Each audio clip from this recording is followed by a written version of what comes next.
The following is a presentation of the Steamboat Church of Christ in Steamboat Springs, Colorado. We hope that you find today's lesson, presented by our minister, Dr. Joseph Becker, informative, insightful, and inspirational. In John 20, 24 through 29, we find the following. Now Thomas, also known as Didymus, the twin, one of the 12, was not with the disciples when Jesus came. So the other disciples told him, "We have seen the Lord." But he said to them, "Unless I see the nail marks in his hands, and put my finger where the nails were, and put my hand into his side, I will not believe." 8 days later, his disciples were in the house again, and Thomas was with them.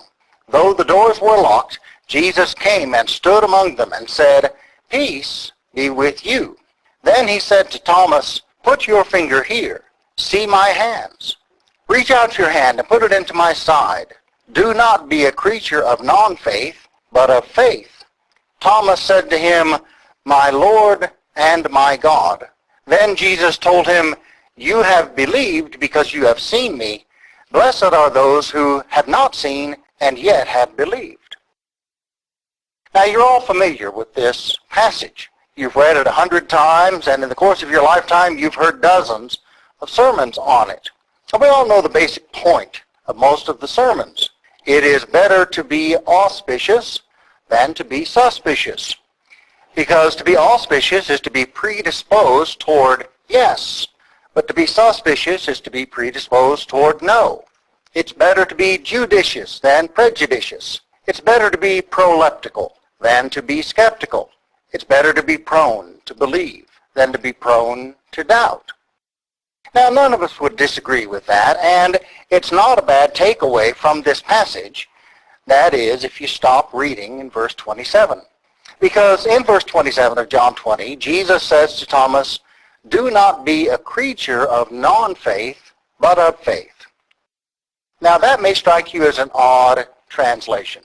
It may strike you as an odd reading of this passage. There in the King James Version, the Lord's words to Thomas read, "And be not faithless, but believing."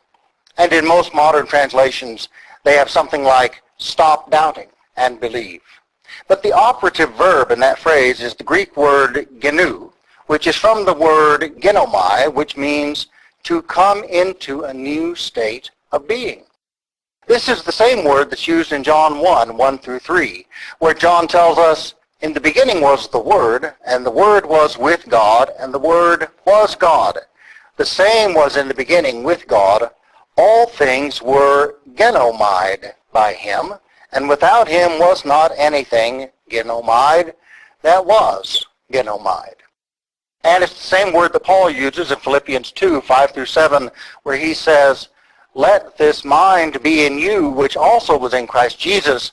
For though he was in his very nature God, he did not consider equality with God as something to be exploited.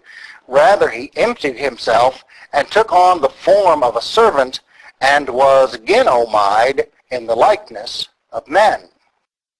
Genomai means to become, in the sense of to come into a new state of being.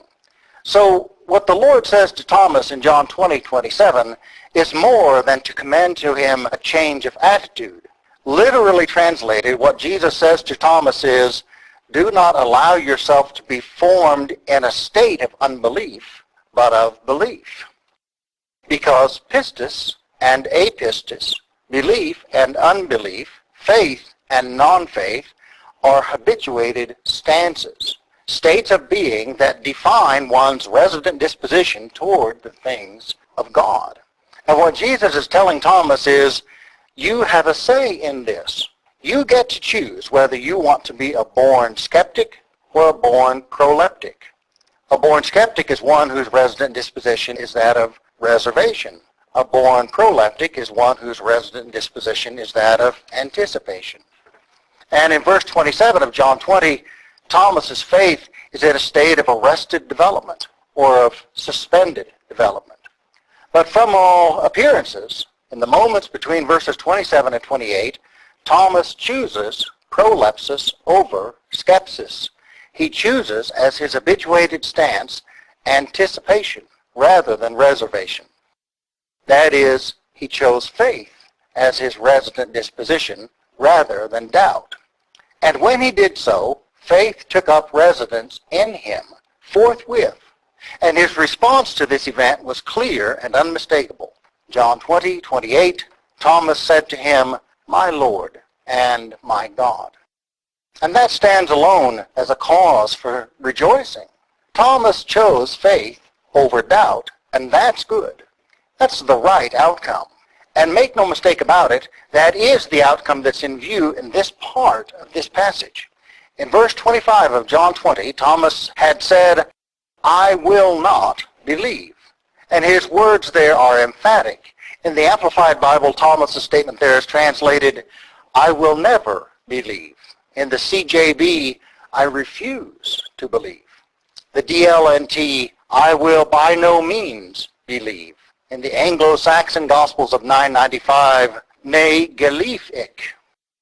And that's what Jesus is addressing in verse 27, when he says, "Do not be a creature of non-faith, but of faith." What's in view in John 20:27 is Thomas's faith disposition. And that concern is addressed fully and finally in verse 28 of John 20, when Thomas, having chosen a disposition of faith, says, "My Lord and my God." When he says that, that settles the question of the faith of Thomas. Because when we come to verse 29, something else entirely is in view.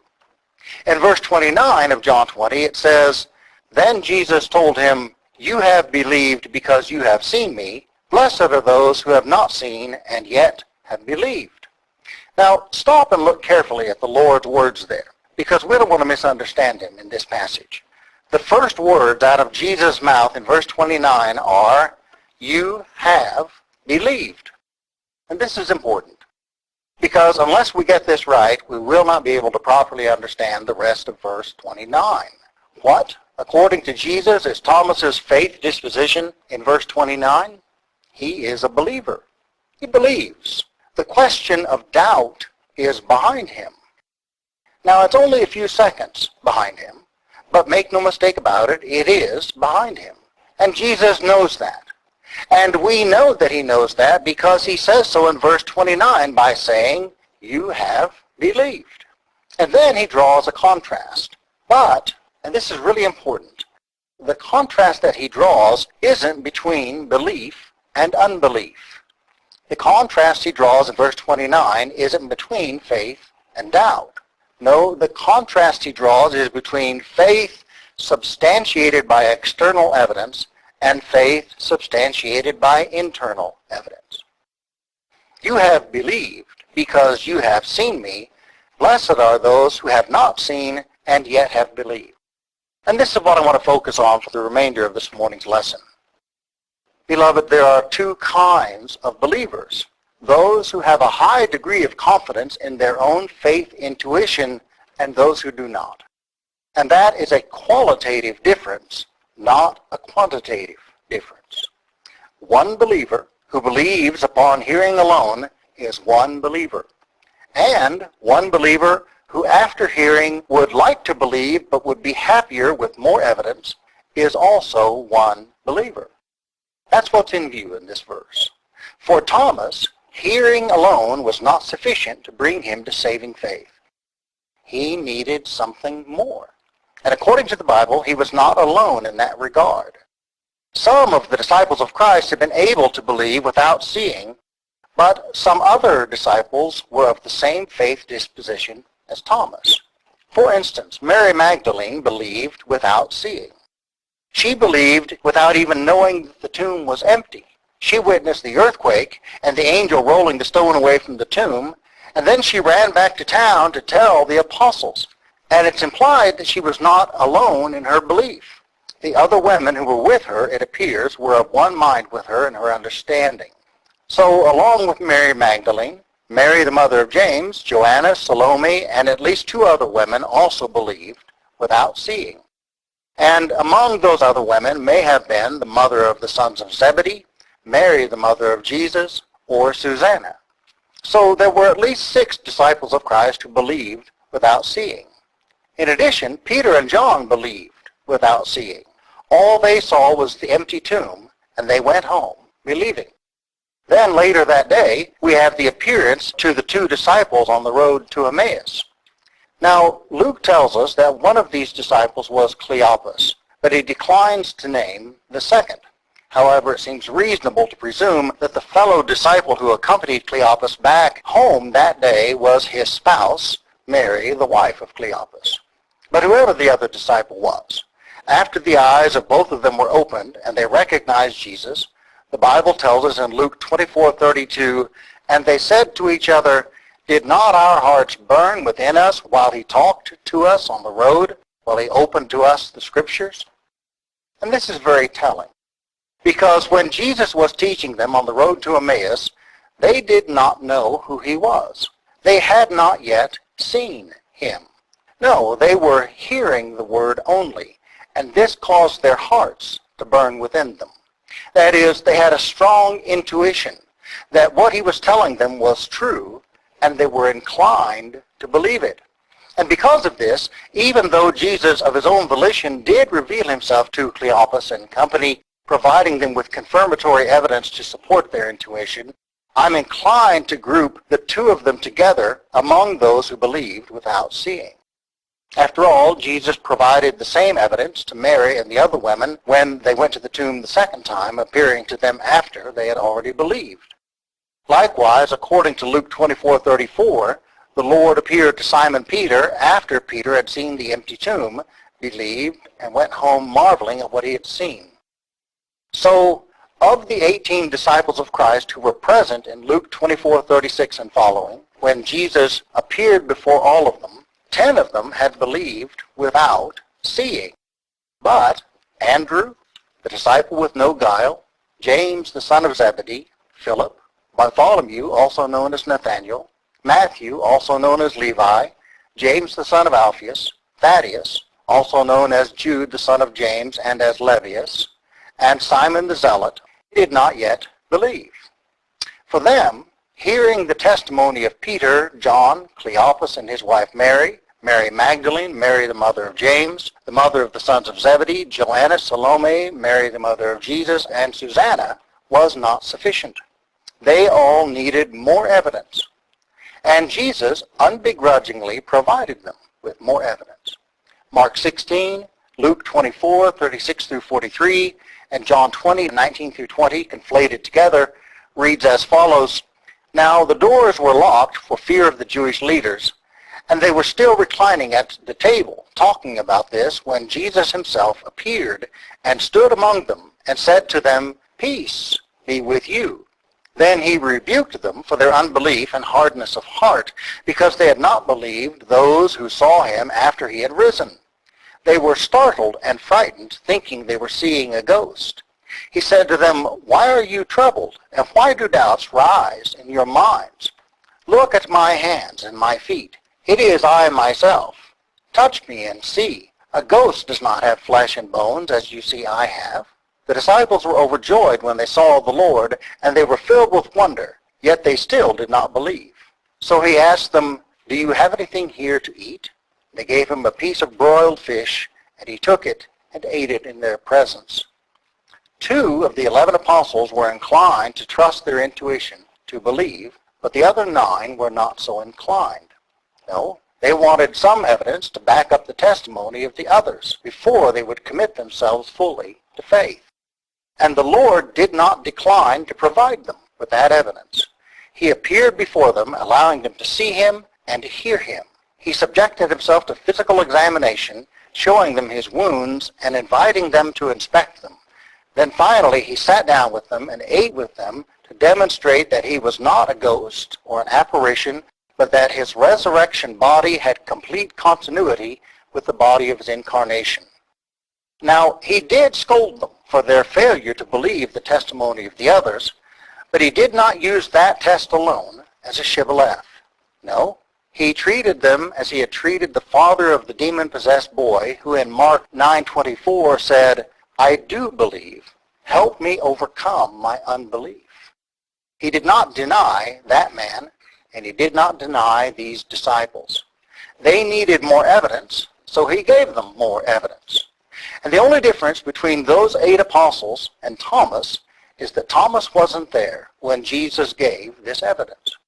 Thomas was no more doubting than were the majority of his fellow apostles. He was just more conspicuous. But he didn't want to be the odd man out. He wanted to see what everyone else had seen. Thomas wasn't asking for anything extraordinary when he said, "Unless I see the nail marks in his hands and put my finger where the nails were and put my hand into his side, I will not believe." No, the other 8 evidentialists among the apostles had exactly the same disposition as did Thomas, only they were spared having to take a stand to say so. And when Thomas was put on the spot, he did not shrink, despite what must have been tremendous peer pressure on the part of the others for him to believe. He held his ground. He said, "I will not believe until I get to see the same evidence that everyone else got to see." And no matter what any of us might think of that, the Lord capitulated. The Lord gave him what he asked for. And when all of that was said and done, after Thomas had been shown the evidence he sought, we end up with what I think is an interesting outcome. Because at this point in time, there are 19 or 20 believers in the world, and exactly half of them believed before seeing, while the other half believed only after seeing. And it is in that context that Jesus says what he says in John 20:29. "You have believed because you have seen. Blessed are those who have not seen and yet have believed." Brothers and sisters, there are 2 kinds of believers. Those who have a great deal of confidence in their own faith intuition, and those who don't. Those who believe with hearing alone, and those who need further evidence to corroborate what they've heard. And though the Lord distinguishes between these 2 categories of believers, the difference in his view is not quantitative, but qualitative. At this point in history, there are about 20 believers on the face of the earth, half of whom believed upon hearing alone, and half of whom required further evidence. And Jesus embraces all of them as his disciples without prejudice. And that makes sense to me. After all, the difference between these 2 kinds of believers is not the level of their confidence in the Lord, but the level of their confidence in their own faith intuition, their own insight, their own instinct, their own mother wit. And to me, this speaks well of the overall faith of the church. Because just as with any way of knowing, intuition needs to be checked against other ways of knowing. For example, I suppose you're all familiar with the Monty Hall problem. Off and on from 1963 to 1991, more on than off, the game show Let's Make a Deal, hosted by Monty Hall, aired daily.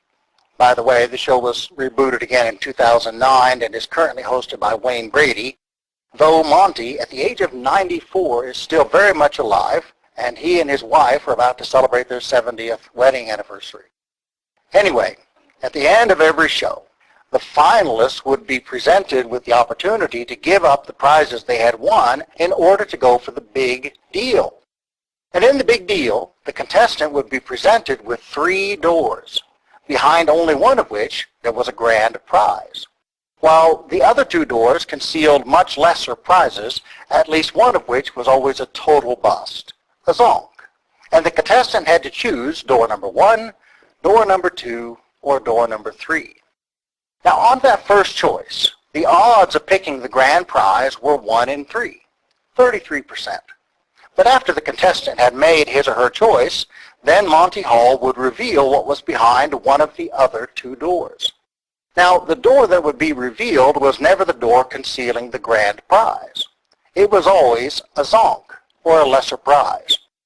And once it was revealed, only 2 doors remained, and the contestant knew that the door that they had already selected was either the grand prize or a zonk. But, and here's the tricky part, they were given the option of sticking with the door that they had originally chosen or switching to another door. Now, intuition would tell you that once the 3rd door was eliminated and only 2 doors remained, then the odds of choosing the right door should have changed from 1 in 3 to 1 in 2, from 33% to 50%, the same as a coin toss. So it should not have made any difference whether the contestants stayed or switched. But over the years, the producers of the show began to notice that that was not so. Because when contestants were given the opportunity to switch doors, it turned out that those who switched, on average, won the grand prize much more often than did those who stuck with their original choice. And this puzzled them. So they presented the problem to the mathematicians at the journal The American Statistician, who first formally addressed the question in Volume 29, Issue 3 of August 1975, but did not come up with a satisfying solution to the question. It wasn't until 1990, when Marilyn Vos Savant took up the question, that the problem was solved mathematically. And the solution is surprisingly simple. In short, when the contestant is first presented with the three doors, the chances of picking the right door are 1 in 3, and the contestant's choice is probably wrong. After the contents of one of the doors is revealed, our intuition tells us that the equation has changed and that the choice is now 50-50. But actually that isn't correct, because the revelation of the one door does not actually remove it from the equation.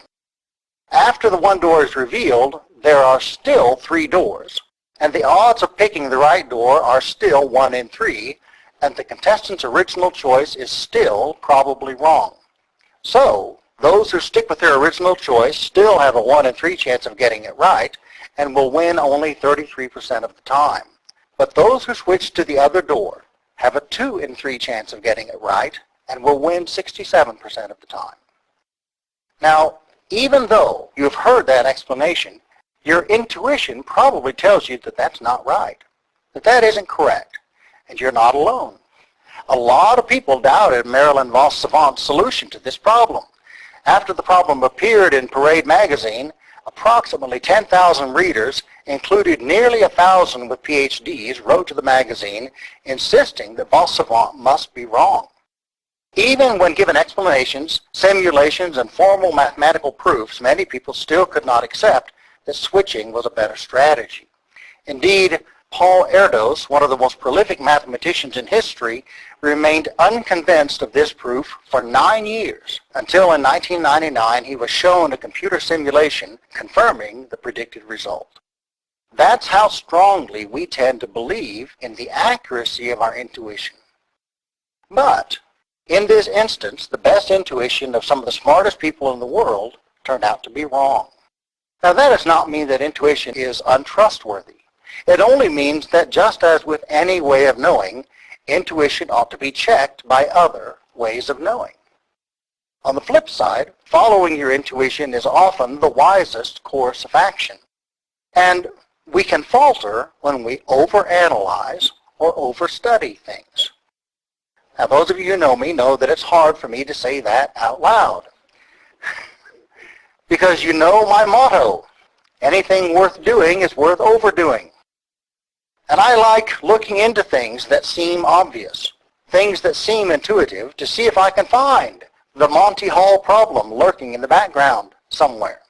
But, as with anything, this can be overdone. That's why, for instance, we end up with scientific studies that yield findings that anybody with any degree of intuition could have told you without the benefit of study.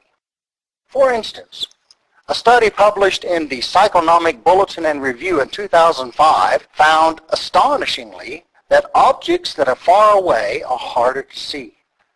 The study focused specifically on the fact that faces are blurrier when they're farther away from the observer, and they set out to discover if this is really so or if it just appears to be so. Turns out it's really so. Another study, conducted in 1960, called The Visual Cliff, confirmed that babies should not be left on high ledges. The study set out to discover if babies have the depth perception needed to recognize and avoid precipices. It turns out that babies do have good depth perception, but lacking knowledge, experience, and physical dexterity, they do not know to, neither are they able to prevent themselves from falling over the edge. So, the researchers recommended that babies be kept away from high ledges. Another study published in January of 2014 in the journal Psychological Science confirmed that racism produces closed minds. In the study, researchers prompted subjects to believe certain racial stereotypes by having them read false scientific studies. What they discovered was that soon after reading such articles, test subjects became less creative than subjects in the control group and less able to solve complex and nuanced problems. This is because racist ideas stimulate rigid, categorical thinking and shut down subtler functions of the mind. Well, who'd have thought? And a study published in 2014 in the Journal of Trauma and Acute Care Surgery confirmed that being shot in the face is bad for your health. According to the study, gunshot wounds and blast injuries to the face are associated with significant morbidity and mortality. Now, I could give you more examples, but no more are needed. You get the idea. Intuition isn't always right and should be checked against other ways of knowing. However, intuition is not unreliable, and many scientific studies confirm that our best intuitions are right on the money. And they do this by subjecting things that most of us would consider to be obvious to rigorous testing. Now, what does that have to do with today's lesson? Only this. There are two kinds of believers: those who have a high degree of confidence in their own faith intuition, and those who don't. And that is a qualitative difference, not a quantitative difference. One believer who believes upon hearing alone is one believer. And one believer who after hearing seeks for further evidence is also one believer. And from the very beginning, the church has been made up of both kinds of believers, both evidentialists and intuitionists. And it's a good thing that we have both, because both are needed in the church. But while the Lord considers both the evidentialists and the intuitionists among his disciples to be bona fide believers, he does make a distinction between the two. John 20:29, then Jesus told him, "You have believed because you have seen me. Blessed are those who have not seen and yet have believed." But what does Jesus mean when he says that those who believe without seeing, that those who believe with hearing alone, that those who have a high degree of confidence in their own faith intuition are blessed?